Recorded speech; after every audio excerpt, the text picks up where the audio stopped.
আসসালামু আলাইকুম রহমতুল্লাহ। পুত্র সন্তান হওয়ার তদবির।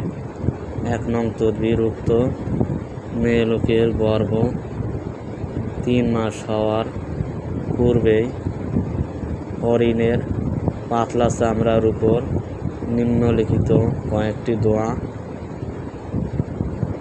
গোলাপ ও জাফরান দ্বারা লিখে তাবিজ করে গলায় বা হাতে বেঁধে দিবে।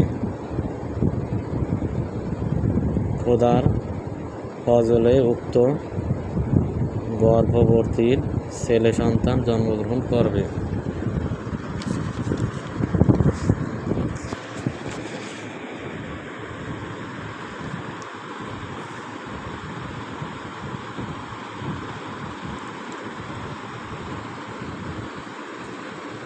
তিনশো ৫৭ পৃষ্ঠা, মুকসুদুল মুসলিমিন।